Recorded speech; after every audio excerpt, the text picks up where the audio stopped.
अलीगढ़ मंडल के हाथरस में रहने वाली युवती के साथ में गैंगरेप के मामले में बहुजन समाज पार्टी के कार्यकर्ताओं ने अलीगढ़ मंडल के आईजी के नाम संबोधित ज्ञापन दिया, जिसमें पीड़िता के परिवार को सुरक्षा देने की मांग की है। हमारी मांग है कि अलीगढ़ मंडल के सरकारी नौकरी अंतर्गत पे आने वाले परिवार को जनपद दी जाए। हाथरस में जब चंदपा यहाँ में रोड नाबालिग पर युवती के साथ हुई चलने गैंगरेप की वालों घटना को के विरोध पुलिस में द्वारा गोली मारने बहुजन पर समाज नौकरी दी पार्टी जाती के है, तो ये जिला अध्यक्ष व किसने अधिकार पदाधिकारियों दिया ने हमारे आज लोगों को प्रदर्शन मारने किया। का? उसकी प्रदर्शन करते जो हुए एक फैक्चर हुए ज्ञापन हैं, अलीगढ़ उसके साथ महानिरीक्षक जो व प्रभारी जोन गलत के काम नाम हुआ, उसकी जो संबोधित जीप ज्ञापन कटी गई, प्रशासन अधिकार को किसने दिया, किसी को दिया है? जिसमें उनकी मांग थी कि पीड़ित परिवार के लोगों को धमकाया जा रहा है, जिसके चलते उनको सुरक्षा उपलब्ध कराई जाए।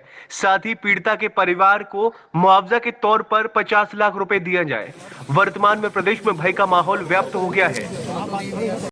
हाथरस जनपद के चंदपा की एक वाल्मीकि समाज की बेटी के साथ जो गैंगरेप के साथ ही भौतिक क्रूरता के साथ ये जघन्य अपराध हुआ है, इस संबंध में आज बहुजन समाज पार्टी अलीगढ़ और हाथरस जनपद के सभी सम्मानित पदाधिकारी और हमारे वरिष्ठ पदाधिकारियों के साथ पुराने हमारे जितने भी सीनियर लोग हैं, हम सभी लोगों ने आज यहाँ पर एक ज्ञापन दिया है। उसमें हमने मांग की है कि पीड़ित पक्ष को 50 लाख की आर्थिक मदद की जाए।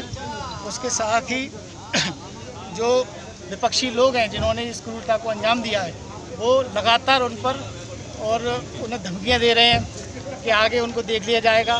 तो इस घटना को संज्ञान में लिया जाए और कड़ी से कड़ी कार्रवाई करने के साथ ही उनके गैंगस्टर की कार्रवाई उन पर की जाए।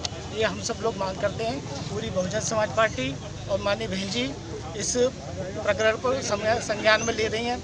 उन्होंने कहा है कि सभी संगठन के लोग इनके साथ खड़े हुए, पूरा जनपद और हाथरस जनपद के लोग पीड़ित पक्ष के साथ हैं। क्या पैसे महिला को इसका इंसाफ नहीं मिल पा रहा, किस तरीके से क्या है पूरा? देखिए, जब से भारतीय जनता पार्टी की सरकार आई है तब से लगातार दलितों पर अत्याचार उत्पीड़न की घटनाएं बढ़ रही हैं और पहली घटना नहीं है, लगातार ऐसी घटना हो रही है। उन्नाव की भी घटना थी, उसका ही ये रूप है एक तरीके से। तो हम चाहते हैं कि जैसा उन्नाव में हुआ ऐसा यहाँ ना हो और कड़ी से कड़ी कार्रवाई उन पर दोषियों पर की जाए। क्या नाम है आपका? रतनदीप सिंह, जिलाध्यक्ष बहुजन समाज पार्टी। बच्ची की हालत कैसी है? हालत नाजुक है, इमरजेंसी में उनको भर्ती किया गया है और वेंटिलेटर पे उनको दिया है और हम चाहते हैं कि इनकी अच्छी चिकित्सा सेवा उनको दी जाए, जो जल्दी वो स्वस्थ हो जाए। सर, किन मांगों को लेकर आज भीम आर्मी के कार्यकर्ताओं ने नेशनल हाईवे को जाम किया था, क्या उनका पूरा मामला था? ये बेसिकली जो हाथरस में घटना हुई है रेप की, उसके संबंध में लोग यहाँ इनके नेता आ रहे थे, चंद्रशेखर आज़ाद, तो उनका वेट करने के, उनका ये लोग वेलकम करने के लिए यहाँ पे आए हुए थे। तो बेसिकली वो नहीं आ रहे हैं, तो ये लोग उसमें थे कि उनको रोक लिया गया है, उनको छोड़ा जाए, ये बात कर रहे थे। दूसरी बात इनकी ये थी कि बच्ची को उसको रेफ़र कराया जाए हायर सेंटर पे। तो उस संबंध में हमने रात में ही बात की थी, मेरे सीनियर ऑफिसर्स भी थे। तो लड़की के परिजन अभी सहमत नहीं थे रात में कि वो उसको ट्रांसफ़र अभी रेफ़र कराएं। अगर वो चाहेंगे तो बिल्कुल हम लोग उनको मदद करेंगे रेफ़र कराने के लिए, ठीक है? सर, क्या कारण है जो आज नेशनल हाईवे पे पुलिस के बहुत कड़े चाक चौबंद इंतजाम? नहीं, पुलिस के कड़े व्यवस्था इंतजाम सदैव रहते हैं। अगर पूर्व सूचनाएं हों तो हम लोग व्यवस्थाएं करते हैं। जिस तरीके से आज भीम पार्टी के लोगों ने रोड जाम किया है, लोगों को परेशानी हुई, उसके नहीं, देखिए इसमें 8 लेन हैं, दोनों तरफ की 2-2 लेन चल रही थी, बीच की 2 लेन में लोग बैठे हुए थे। मैंने उनसे 15-20 मिनट बात की है और उसके बाद उनकी बातें सुनी है, उनकी बातें फिर हमने सुन के और उनको सहमत किया है, वो लोग सब चले भी गए यहाँ से, ठीक है? तो पब्लिक को इनकन्वीनियंस नहीं हुआ है। आप लोग भी इस चीज़ को देख रहे होंगे, 2 लेनें राइट और लेफ्ट की लगातार चलती रही हैं और 20 मिनट में हम लोगों उनको कन्विंस करके भेजा है। के मुखिया का अलीगढ़ आगमन था, क्या था सर पूरा मामला? नहीं, उनको आके यहाँ मेडिकल कॉलेज में जो पीड़िता है उसको मिलना था, लेकिन जो कोरोना का जो प्रोटोकॉल है इस समय, कोरोना, आप लोग मेडिकल कॉलेज में गए होंगे तो आपको पता होना चाहिए कि जो वहाँ कोरोना का जो वार्ड बना हुआ है उसी में आईसीयू वार्ड भी है। तो पेशेंट्स की सेफ्टी के लिहाज से किसी भी बाहरी आदमी को पेशेंट से मिलने का इस समय अधिकार नहीं है, ये प्रोटोकॉल है। तो उसमें चाहे भीम आर्मी के अध्यक्ष हो या कोई भी आदमी हो, आप हो मैं हूँ, तो हमको किसी को राइट नहीं है कि पेशेंट को जाके हम बीमारी फैला दें, ठीक है? तो वहाँ किसी को इस पब्लिक इंटरेस्ट में, बच्ची के हेल्थ के इंटरेस्ट में हम लोगों ने निर्णय लिया कि भाई कि किसी को हम उनको मिलने नहीं देना है बच्ची को। और आईसीयू में आप लोगों को पता होगा कि किसी को परमिशन होती नहीं है बाहरी आदमी को। आज किसी की गिरफ्तारी हुई है केस में? नहीं, गिरफ्तारी नहीं हुई है किसी को पकड़ा था? नहीं, पकड़ा के देखिए, एहतियातन हम लोग थोड़ा सा उनको 2-4 लोगों को बिठाया था। सुन लीजिए, एक बोलिए, वो एक मिनट जवाब देने दो। तो कुछ लोगों को हम लोगों ने गाड़ी में बिठाया था जो शुरू में, लेकिन उनकी जब उन लोगों ने हमारी बात मान ली और सब शांतिपूर्वक चले गए तो हमने उनको जाने दिया है। प्रशासन की तरफ से आश्वस्त किया गया है कि ज्ञापन को उचित माध्यम से शासन तक पहुंचाया जाएगा। Bureau report, today trending news. कि हम लोग जो है बहन को न्याय दिलाने के लिए, जिसका 14 तारीख से रेप हुआ है, जिसके साथ 14 तारीख से बदतमीजी करी गई है, स्वर्ण जाति के लोगों ने, दबंग जाति के लोगों ने उससे बदतमीजी करी गई है, उस पर अभी तक कोई कार्रवाई नहीं हुई है। ना ही उस बहन को जो है एक अच्छा इलाज के लिए दूसरे हॉस्पिटलों में भेजा गया है। जैसा कि आप जानते हैं कि अलीगढ़ में जो है बुखार तक का इलाज नहीं होता। बुखार के लिए भी किसी को जाना होता है तो वो मेरठ जाता है, वो दिल्ली में जाना होता है। मगर इतनी बड़ी घटना हुई है, इतने जो है दयनीय घटना हुई है, इतना निंदनीय घटना हुई है, उसके बावजूद भी हमारे समाज, बहुजन समाज की बेटी को, क्योंकि वो बहुजन समाज की बेटी है, उसको इसीलिए अभी तक जो है बेहतर इलाज के लिए बाहर नहीं भेजा गया। तो ऐसे प्रशासन को डूब के मर जाना चाहिए। जो शासन व सरकार, जो प्रशासन जाति देखकर, धर्म देखकर जो है उसे न्याय दिलाता है, स्वास्थ्य देता है, तो ऐसी ये सरकार जो है मानव विरोधी है। ऐसी सरकार जो है ये कॉन्स्टिट्यूशन विरोधी है, संविधान विरोधी है। ये लोग इस देश में जो है मनुस्मृति को लागू करना चाहते हैं, मगर बाबा साहब के बच्चे हैं हम, जिन्होंने बड़ी मेहनतों से जो है इस देश में जो है स्वतंत्र, समानता, बंधुत्व और न्याय के लिए न्याय का हक अधिकार लिख के कॉन्स्टिट्यूशन लिखा, उसको हम लोग खत्म नहीं होने देंगे और अंतिम सांस तक उसके लिए जो है लड़ाई लड़ने का काम करेंगे। आपके बच्चे, आपके भाई। आना था, क्या हुआ? जैसे कि आप जानते हैं, आज भीम आर्मी के मुखिया चंद्रशेखर साहब जो है यहाँ पर आज लोग अपनी बहन से मिलने आ रहे थे, मगर जो है प्रशासन ने नोएडा से लेकर ही जो है बहुत मतलब किसी बसों में, कारों में, सब जगह चेकिंग कर रही है और इसके चलते उनको जो है पीछे गिरफ्तार कर लिया गया। पुलिस अभी तक ये बात बता नहीं रही है कि चंद्रशेखर साहब कहाँ हैं, कहाँ नहीं है, क्योंकि वरना पुलिस का ये भी अधिकार बनता है कि अगर किसी को उन्होंने गिरफ्तार किया है तो उनसे जो है बात कराने का जो है पुलिस का अधिकार बनता है। मगर पुलिस जो है अपनी तानाशाही पे, अपनी हटकर्मी पे अड़ी हुई है, वो अभी तक कोई बात बताने के लिए तैयार नहीं। हाईवे पर है, क्या कार्यकर्ताओं को पुलिस ने अरेस्ट भी किया है? कार्यकर्ताओं को जो है पुलिस ने जो है 3 घंटे से अरेस्ट कर रखा है, उनकी गाड़ियों की चाबी छीन रखी है। वो अभी तक जो है पुलिस के लोग जो है देने के लिए तैयार नहीं है। अगर यहाँ पर अभी तक हमारे कार्यकर्ताओं को नहीं छोड़ा गया, चंद्रशेखर साहब से हमारी बात नहीं कराई गई, तो हम लोग ये दोबारा जो है यहाँ पर कार्यकर्ता इसको जो है नेशनल हाईवे को रोकने का काम करेंगे। आपने नेशनल हाईवे जाम कर रखा था, तो आपकी क्या मांगे थी? हमारी मांगे थी कि हमारी बहन को जो है बढ़िया जो है स्वास्थ्य दिया जाए, बढ़िया, या तो देश में अगर इस चीज़ का इलाज है तो देश में इलाज दिया जाए, नहीं तो जैसे स्वर्ण समाज की बेटी के साथ कभी कोई अत्याचार होता है, कोई शोषण होता है, तो उसको जैसे सिंगापुर भेजा जाता है, तो इसी तरह से हमारी बहन बेटी को भी जो है विदेश में जो है इलाज के लिए भेजा जाए। किसी चीज का माहौल का खराब होने का डर है? कोई माहौल खराब नहीं हो रहा। अपनी बहन के लिए चंद्रशेखर को यहाँ आने की अनुमति इसी देश में गाय मर जाए तो माहौल खराब नहीं होगा, मगर मेरी बहन के साथ, बहुजन समाज की बेटी के साथ गलत काम हुआ है तो उसमें माहौल खराब होने का वो हो रहा है, इनको डर हो रहा है। अगर गाय मर जाती है तो उसमें कोई माहौल खराब नहीं होता, उसमें जो है सारे जो है भगवाधारी, सारे जो है कच्चाधारी सब लोग निकल जाते हैं रोडों पर। क्यों? क्योंकि उन लोगों की जो है कीमत, बहुजन समाज के लोगों की तो कीमत है नहीं, एक जानवर की कीमत है। इसके बहुजन समाज की कीमत, बहुजन समाज की बेटी से ज्यादा वो लोग गाय की कीमत समझते हैं। इसीलिए वो लोग अब तक जो है बहन को न्याय दिलाने के लिए नहीं आए हैं। और मैं तमाम उन नौजवानों साथियों से भी कहना चाहता हूं, जो लोग जो हैं तमाम इस तरीके के संगठनों में हैं, जो लोग जो हैं किसी की भी उल्टे सीधे कामों में लगे हुए हैं, तमाम लोग जो हैं तैयार हो जाएं। भीम आर्मी एक बड़ा घर है, मजबूत घर है, आजाद समाज पार्टी एक मजबूत घर है, उसमें जुड़े और अपने परिवार के लिए आवाज उठाने का काम करें। मेरा नाम हिमांशु वाल्मीकि है, मैं भीम आर्मी दिल्ली प्रदेश अध्यक्ष हूँ, भीम आर्मी का राष्ट्रीय कोर कमेटी सदस्य हूँ। सर, क्या किस तरीके से आपको यहाँ रोका गया है? क्या जेल वेल भेजने की भी तैयारी की जा रही है? देखिए, मैं तो कह रहा हूँ कि अगर मैं अपने परिवार के पास जाना चाहता हूँ और आप इसे रोकना चाहते हैं तो एक ही रास्ता, मुझे जेल भेज दीजिए। सवाल ये है कि मेरी माँ वहाँ पर है, पीड़िता की मम्मी है, मैं उनसे मिलना चाहता हूँ। मेरा भाई वहाँ पे है, उनके दुख सुख जानना चाहता हूँ, किस तरह परेशानी गांव में फील कर रहे हैं, गांव में पुलिस सुरक्षा है या नहीं है, गांव में कोई दबाव तो उनके ऊपर नहीं, तो मैं उनके पास जाना चाहता हूँ। पुलिस के आला अधिकारियों से आपकी काफी देर बात हुई, तो क्या कहना है? पुलिस के आला अधिकारियों का कहना यह है कि आपको यहीं से जाना पड़ेगा, ये ऊपर से आदेश है। अब इनके ऊपर से आदेश इनके लिए होंगे, मेरे लिए तो नहीं है। मैं तो इस देश का जो है एक नागरिक हूँ, मेरे कॉन्स्टिट्यूशन। पुलिस ने लगातार प्रयास किया कि आप अलीगढ़ मेडिकल तक ना पाए, लेकिन उसके बावजूद भी आप आगे, अब आगे का आपको पुलिस रोकने का पूरा प्रयास कर रही है। क्या आप वहाँ तक जाने का भरपूर प्रयास करेंगे? देखिए, मैं हमेशा प्रयास करता हूँ, प्रयास में सफल भी होता हूँ। मैंने एक प्रयास किया था, उसमें सफल हुआ। मैं प्रयास करता हूँ कि जहाँ अन्याय हो वहाँ न्याय की लड़ाई को मजबूत करने के लिए मैं वहाँ जाऊँ, तो मैं इसमें अपनी जिम्मेदारी अदा करता हूँ। लेकिन उत्तर प्रदेश में हालात सामान्य नहीं है। उत्तर प्रदेश में आम आदमी दुखी, और किसी एक व्यक्ति को भी ये नहीं पता कि कल उसके साथ क्या होने वाला, क्योंकि अपराधियों को सत्ता का संरक्षण। उत्तर प्रदेश में एक भाई अपनी बहन से नहीं मिल सकता है, उत्तर प्रदेश में एक भाई अपनी माँ से नहीं मिल सकता है, एक बेटा। तो हालात बड़े भयानक है।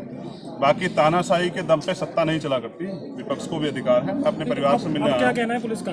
अब पुलिस का कहना, पुलिस से पूछ ली, पुलिस के 2 आला अधिकारी यहाँ मौजूद हैं, ठीक है, हमारे लोग उनसे बात कर रहे हैं। अभी पार्टी कार्यालय पे हमारी प्रेस कॉन्फ्रेंस है और एक हमारे बहुत जिम्मेदार आदमी हैं, पार्टी के बहुत जिम्मेदार कार्यकर्ता हैं, उनके यहाँ पे हमें जाना है। उसके बाद हाथरस जाने का हमारा प्रोग्राम है। चंद्रशेखर जी, लास्ट सवाल है जी। पुलिस मना कर रही है जाने के लिए जी। और आप जाने की जिद कर रहे हैं, ऐसे में क्या करेंगे? क्या पुलिस करे जो कुछ करना है, हम तो आम नागरिक है, क्या कर सकते हैं? सत्ता में बैठे लोग जो हैं, जो चाहते हैं वही हो रहा है। क्या लग रहा है पुलिस अगर सत्ता, मुझे कोई फर्क नहीं पड़ता, पुलिस गिरफ्तारी कर ले या पुलिस की जेल भेज दे। मैं तो उनसे पूछ रहा हूँ कि जेल में पता करवा लीजिए, अगर आपने परवाना बनवा लिया तो वो मेरा वारंट बनवा लिया तो मैं चला जाऊँ खुद ही। उत्तर प्रदेश में तानाशाही चल रही है, आदमी जो है अन्याय होगा उसके अन्याय के खिलाफ आवाज़ भी नहीं उठा सकता। ये उत्तर प्रदेश के आज की कंडीशन है। मैं इससे दुखी हूँ और ऐसे लोग जो न्याय नहीं दे सकते उनको सत्ता कुर्सी पर नहीं बैठना चाहिए। चंद्रशेखर जी, क्या अभी हाथरस जाना आप करते हैं? अभी तय है तभी मैं यहाँ खड़ा हूँ। ठीक है, धन्यवाद। ये अपनी बहन से मिलने के लिए कोई भी परेशानी झेलनी पड़ती वो तो झेली जाएगी। मैं 11 बजे से चला हुआ हूँ और लगभग 4 बजे यहाँ पहुँचा। पुलिस ने नाकाबंदी की थी? हाँ, सब जगह नाकाबंदी। क्या क्या परेशानी का सामना करना पड़ा? कोई परेशानी नहीं, मोटरसाइकिल पे चलना, बस में चलना अकेले, ये कोई परेशानी का इशू नहीं। इंसाफ मिला उस बच्ची को? नहीं, उससे इंसाफ मिले इसलिए मैं यहाँ आया। क्या चाहते हैं आप? मैं सबसे पहले तो चाहता हूँ कि उसकी लाइफ को सेव किया जाए। मैं, उसके भाई मेरे साथ हैं और हमारी पुरजोर मांग है कि यहाँ उसकी हालत में कोई सुधार नहीं हो रहा है, कोई इम्प्रूवमेंट नहीं है, तो उसको जो है एम्स के लिए जो है यहाँ से ट्रांसफर किया जाए, रेफर किया जाए, जिससे कि पहले उसकी जान बचे। पुलिस प्रशासन और सरकार ने अभी तक की जो कार्रवाई की है उसे कैसे देखना है? देखिए, कल एक आखिरी अभियुक्त गिरफ्तार हुआ है। अगर यही काम पहले हो जाता तो मुझे लगता है कि न्याय के लिए लोगों की उम्मीद जो है ज़्यादा मजबूत हो जाती। इस सरकार में दलितों पे अत्याचार ज़्यादा है? किस पे नहीं है? दलितों को तो जानवर की जिंदगी जीनी पड़ी है सरकार में, लेकिन किस पे नहीं हो रहा? सबको मारा जा रहा है। और अगर जिस तरह से मुझे रोकने का प्रयास हो रहा है उससे ज़्यादा अगर पुलिस जो है अपराधियों को रोकने का प्रयास करे तो मुझे लगता है कि शायद जो अपराध रुक जाएगा। कोई सुरक्षित नहीं है, कोई बहन बेटी सुरक्षित महसूस नहीं कर रही, कोई बुजुर्ग सुरक्षित महसूस नहीं कर रहा। और दलितों के हाल तो, दलितों के लिए दमन प्रदेश हो चुका उत्तर प्रदेश। उनके परिवार के लोगों से बात हुई है, क्या कह रहे हैं? क्या उनके परिवार के लोग जो हैं बहुत परेशान हैं और उन पर तरह तरह के दबाव बनाए जा रहे हैं। तो मैं चाहता हूं कि दबाव, पुलिस जो है दबाव मुक्त बनाए। और वहां पर मैंने ज्ञापन भी दिया है, यहाँ के जो एडीएम है उनको मैंने ज्ञापन दिया है। उसमें हमारी मांग है कि पीड़ित परिवार को, क्योंकि ये बच्चे जो है जिस हालात में, पता नहीं किस तरह वो रिकवर कर पाएगी, तो कम से कम 1 करोड़ रुपए का सरकारी मुआवजा जो है उसके परिवार को दिया जाए और एक सरकारी नौकरी की वो अपने जीवन को आगे के समय में सही तरह से चला पाए। अपराधियों पे सख्त कार्रवाई हो, उन पे एनएसए लगे, क्योंकि जीभ काट देना, रेप करना, रीढ़ की हड्डी तोड़ देना, एक हाथ और एक पैर तोड़ देना, ऐसे जानवरों जैसी जो घिनौनी हरकत है वो तो कोई जानवर भी नहीं करेगा। किस तरह के संस्कार उनमें हैं और किस तरह के लोग वो हैं, ये सोचने का विषय। हाथरस पुलिस का एक बयान जो है सोशल मीडिया पर जारी हो रहा है, जिसमें वो कह रहे हैं कि परिवार वाले हम संतुष्ट है पुलिस की कार्रवाई। मैं अभी परिवार से इधर आ जाऊं बीच में, उनके भाई मेरे साथ मौजूद हैं और सुरक्षा की व्यवस्था का एसएसटी एक्ट जो है अधिकार देता है कितनी सुरक्षा गांव में है। और अभी धमकियां दी जा रही है कि हम तो जेल चले जाएंगे अगर देख लेंगे। मैं बता देना चाहता हूं कि अगर आप हमारे लोगों को मारा जाएगा तो अगर पुलिस हमारी सुरक्षा नहीं करेगी तो हम अपने लोगों की सुरक्षा करना जानते हैं। अगर कोई हमारी बहन बेटियों को बेइज्जत करेगा तो हम उसका इलाज भी कर देंगे। उत्तर प्रदेश की बात ही कर रहा हूँ, भीम आर्मी के सैनिक बहुत मजबूत हैं। हम लोग कानून को मानते हैं, लेकिन अगर कोई कानून तोड़ेगा और हमें सताने काम करेगा तो भीम आर्मी के लोग खुद भी सजा दे सकते हैं। भीम आर्मी के सैनिकों को आज कई लोगों को अरेस्ट भी किया गया है, इस पर आपका क्या कहना है? भीम आर्मी के लोग जेल से, मुकदमे से, लाठियों से, इन चीजों से नहीं डरते हैं, क्योंकि हम स्वाभिमान और सम्मान की लड़ाई लड़ रहे हैं। एम्स के लिए कब रेफर कर दिया जाएगा? अब ये प्रशासन के लोगों से पूछे, यहाँ प्रशासन की अथॉरिटी है। यहाँ पे मैंने मांग की है और अगर इसमें देरी की जाएगी तो मैं यहीं धरने पे बैठ जाऊंगा। आपको मिलने से रोका गया? बिल्कुल नहीं मिलने दिया गया है। कहा गया है कि आईसीयू नहीं जाता, डॉक्टर जाता। मैंने तमाम रिक्वेस्ट की है। मैं अकेला आदमी पहले बस में अपनी जान की परवाह न करते हुए फिर मोटरसाइकिल पे किस तरह से 60 किलोमीटर का सफर यहाँ तय करे, कासगंज वाले रोड से मैं पहुंचा हूँ इसलिए कि मैं अपनी बहन को देख सकूँ। आज उत्तर प्रदेश में अपनी बहन को भी, उत्तर प्रदेश में अपनी बहन को भी आप नहीं देख सकते। वो पीड़ित है, जिंदगी मौत के बीच लड़ रही है और सरकार और प्रशासन के लोग कहते हैं कि ये अलाउ नहीं। मुझे दुख है, आप देख पाए नहीं, वीडियो कॉल के माध्यम देख पाए। दुख इस बात का है कि उसको छू नहीं पाया, क्योंकि वो पीड़ा में वो अपने भाई को की कमी महसूस कर रही है। मुझे दुख है। धन्यवाद। यही हुए कि न्याय व्यवस्था जो है वो बनी रहे, लेकिन समस्या ये है कि न्याय व्यवस्था हम तो बनाते हैं, लेकिन जो अपराध करते हैं वो तो न्याय व्यवस्था नहीं बनाते। अगर अब प्रशासन के लोग अपराध रोक दे तो मैं अलीगढ़ में क्यों आता? आप समझ रहे हैं? ये तमाम लोग जो अलीगढ़ के जिम्मेदार लोग इकट्ठा हुए इसलिए हुए कि प्रशासन की लापरवाही और अपराधियों को सत्ता का संरक्षण है। अगर अपराधियों को सत्ता का संरक्षण न और प्रशासन अपना कार्य जिम्मेदारी से करे तो मुझे लगता है कि हमारे जैसे लोगों के आने की नौबत पड़ेगी नहीं। नाकाबंदी कर रखी थी प्रशासन। अब ये एडिशनल एसपी साहब खड़े हैं, बता देंगे। एक तो नाकाबंदी होती है, मोटरसाइकिल से आए, एक होती है घेराबंदी, एक होती है चेहराबंदी। मैं कह रहा हूँ कि तमाम मोटरसाइकिलें, गाड़ी सब चीज चेक की गई है। मगर मुझे असल में मेरे दिल में दर्द है, मैं पैदा हुआ। मैं पहले बस में आया, बस का टायर फट गया। यहाँ तो यूपी पुलिस जो है गाड़ियों को पलटा देती है, लेकिन बस का टायर फट गया तो फिर मुझे वो बदलनी पड़ी। फिर उसके बाद जो है मैं मोटरसाइकिल से 60 किलोमीटर मोटरसाइकिल चला के हम 2 लोग यहाँ पहुँचे। मेरे साथ हिमांशु जी थे और मेरे साथ कपिल जी थे। हम लोग बड़ी हिम्मत करके यहाँ पहुँचे क्योंकि आप पीड़िता बहन को मैंने देखा, वीडियो कॉल पे हमारी बात हुई, वो आईसीयू में है। लेकिन तकलीफ इस बात की है कि अगर इस तरह से अपराध बढ़ेगा तो किसी बहन बेटी के साथ कल ये हो सकता है। सत्ता के लोग, प्रशासन के लोगों को इस पर सोचना है। प्रशासन ने कार्रवाई की है नहीं? प्रशासन के लोग यहाँ खड़े हैं, कोई सवाल तो कीजिए। ऐसा डरे मत कि मुकदमा आपके खिलाफ कर देंगे। मीडिया के लोगों को पूछना चाहिए प्रशासन से भी। कल अगर मैं विश्वास दिलाता हूँ, अगर हम सत्ता में होते तो किसी दलित पे, मुस्लिम पे, बैकवर्ड पे या किसी भी गरीब पे या किसी महिला पे अत्याचार नहीं होता। जो करता उसको ऐसी सख्त सजा मिलती कि दोबारा वो ऐसी करने। आप कार्रवाई से संतुष्ट हैं? कार्रवाई संतुष्ट होता तो मैं यहाँ नहीं आता। क्या और मांग क्या है? सारी घटनाएं भी होने दीजिए, जो हो रही है हमारे लोग अभी सब समझ रहे हैं और देख रहे हैं। जिस दिन हम लोग सत्ता में आएंगे, सारे अधिकारी कर्मचारी जो आज जो हैं अपराधियों संरक्षण करने हैं, उनकी फाइल दोबारा खोली जाएगी। ठीक। कार्यकर्ताओं और पदाधिकारियों द्वारा आज यहाँ एक ज्ञापन की साथ का दिया गया है कि जनपद हाथरस में जो एक बालिका थी मनीषा, उसके साथ जो गैंगरेप और जो भी अमानवीय कृत्य किया गया है उसको लेकर के पुलिस कठोर कार्रवाई करे, इसको न्याय दिया जाए। और इन्होंने 50 लाख के मुआवजे की मांग की है। साथ ही साथ उन्होंने ज्ञापन के माध्यम से ये कहा है कि प्रदेश में कानून व्यवस्था को लागू करवाया जाए और साथ ही साथ जो भी दोषी पुलिसकर्मी इसके लिए उनके खिलाफ कार्रवाई की जाए। मैंने जिला प्रशासन की ओर से इनका ज्ञापन प्राप्त कर लिया है और नियमतः इस पर कार्रवाई करेंगे। क्या परिजनों को किसी तरह की धमकी भी मिल रही है क्या? ये मुझे जानकारी नहीं, क्योंकि जनपद हाथरस की घटना है तो हम यहाँ के बारे में कुछ नहीं बता सकते हैं।